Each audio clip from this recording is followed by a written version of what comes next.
Hi guys. You're right, we are live. Hi. Um, I know it's been a while, and well, here I am. I guess I just couldn't stay away after all. I wanted to take just a quick moment while I was working down here on my printers just to kind of go through something that it took me a little bit of time to realize where I was using the right thing versus using the wrong thing. So in this case, it's going to be all about this stuff, PTFE tubing. Um, PTFE tubing in 3D printing is fairly common. Any bowden printer is going to have some form of PTF tube to go in between the extruder and the hot end, and you're even going to have smaller bits of PTFE tube that are inside of heat breaks and going down to heat breaks like in the E3D-V6 environment. So as 3D printing goes, you're going to run into PTFE tubing a lot. So I just want to go through real quick the three main types of PTFE tubing that I run into most of the time and what their applications are. So the first one we're going to do is standard PTFE tube. Standard PTFE tube has, let's see, the dimensions are about 4 millimeter outside dimension, 2 millimeter inside dimension, which really does lead to a decent fit for 1.75 millimeter filament. I got a piece here. Just gonna cut it down real quick. So 1.75 fits in there. It's pretty snug. Depending on what filament and the tolerance is, it could be more snug or less snug. It's really up to the filament. A good PTFE tube is going to have a 4 outer and a 2 inner.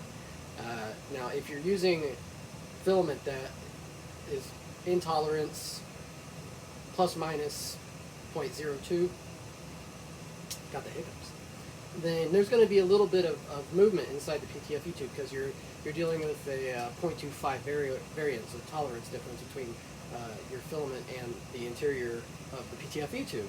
So while this will get you through the day and be perfectly fine for most bowden applications, there is an alternative which most people know about now, and that's cap tubes. Cap tubes are simply a much more refined PTFE tube.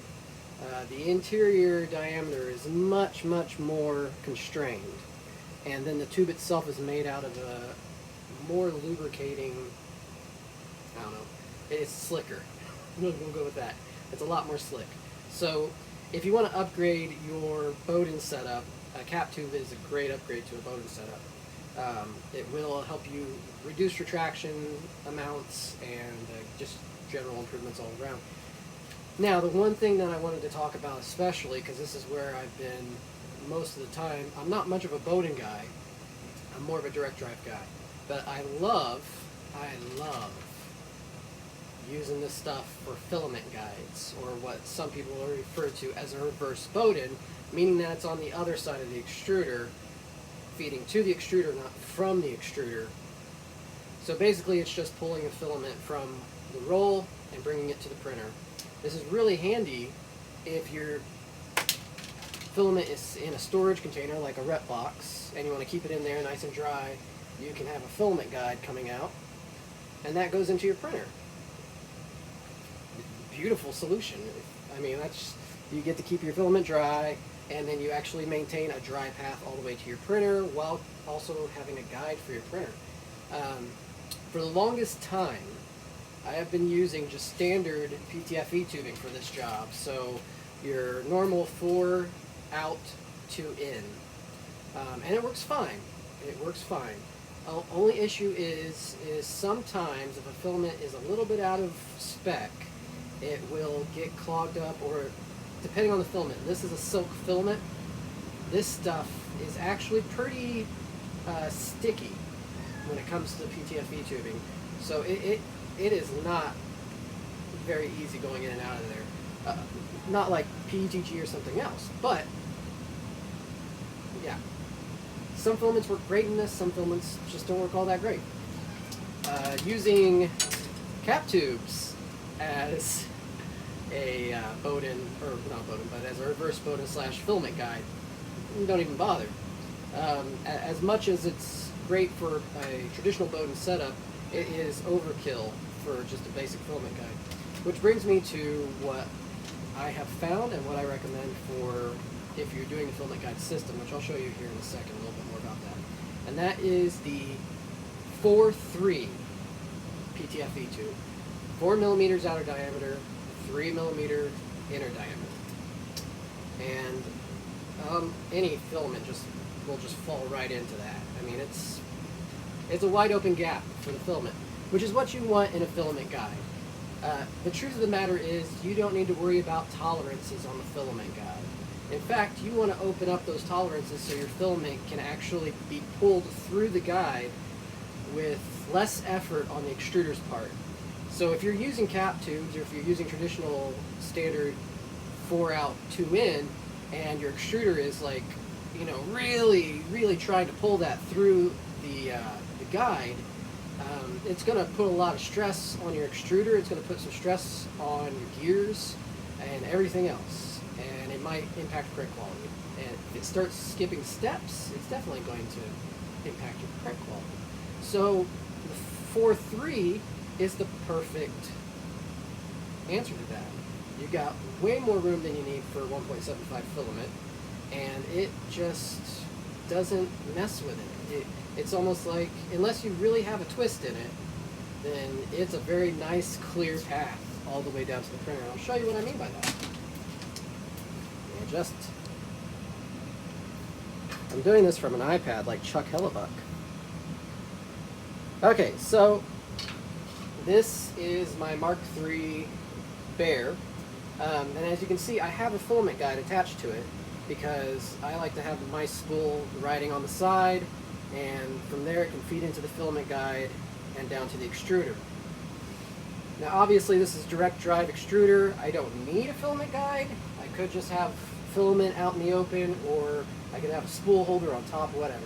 But the filament guide's a nice clean solution. I really like how just neat and tidy it keeps things, as well as helping to, when I have filaments that are sensitive to wet or dry, mainly wet, I guess I should say, I like to be able to do this. I like to come out of my rep box with a filament guide. This is also a 4-3, and then just go straight up into the filament guide on my printer. And I just go, and this thing will automatically load it once I get it down to the filament sensor. If I can get it, there we go. Alright, and what we'll see here is that the filament is actually getting sucked up like it's supposed to, but the filament guide is also being sucked up, just via the nature of the push-pull relationship. So now, better angle again. I'm not equipped for this anymore. So now I have a fully enclosed path between my rep box, which is keeping things dry, and my extruder, which is ultimately what's heating up and needs the filament to be dry. Fully enclosed path. I mean, you do have a little bit of an air gap where these guys meet, but it's not nearly enough of an air gap. And I could leave it sitting like this for weeks and weeks and weeks and not have to worry about much moisture creeping into my system, which is awesome. And it's just very clean. I mean, if I had just rows and rows of these and I wanted to swap filaments quickly, I could just bring the filament guide over and up and in and done. So as far as PTFE tubing is concerned, use the right diameter tubing for the right job. If you're using PTFE tubing at all for filament guides, i.e. before any extruding, you want to use a 3 or a 4-3, 4 outer, 3 inner.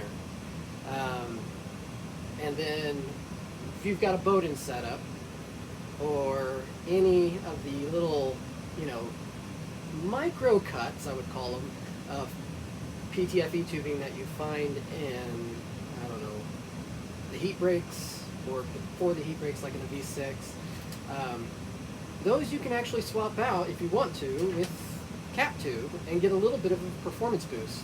I will say be very careful when you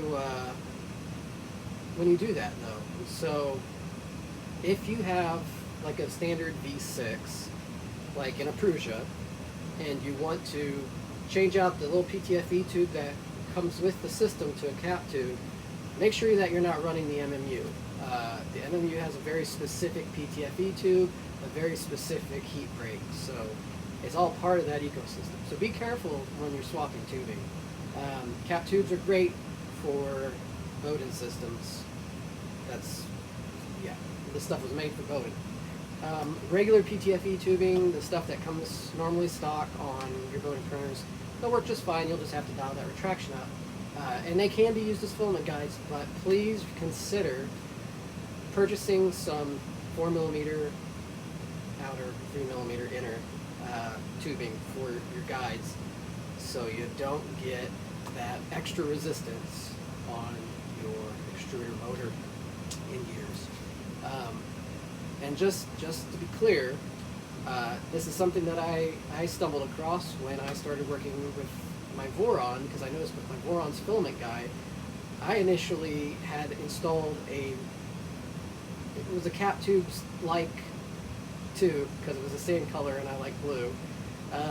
But the tolerance was just so tight that pulling the filament in to the Voron was just really labor intensive for the poor Bondtech gears. And so I looked at the tubing that came with the kit, because I did get a kit. I ended up getting the Voron kit from Formbot, which actually is a pretty good kit. But they had this stuff. They had the 4x3. I didn't know this stuff existed. And now I feel like an idiot. Because I would have been using this stuff the whole flipping time for filament guidance if I knew this existed before months ago when I built my Voron. But now I know. And now you know that the 4x3 exists. And if you're using filament guides for anything, whether it be a rep box, a dry box, a filament guide on your printer, as long as it's not an actual bowden, use the bigger stuff. It fits, and it gives you the bigger hole for the filament to flow. That's all I've got for this one. I really don't know what to say as far as me being back or anything. I'm here, and I'll probably end up doing some videos here and there. Nothing in the sense that I used to do. I got a big, I've got family and job and all that stuff, so, but there are certain things that I find that I think that I'll share from time to time. And that's it. Everyone be kind to each other and be well. Everything is still up in the air as far as health and COVID and all that stuff, so just take care of yourselves, take care of other people, and that's really all I've got to say. See y'all later.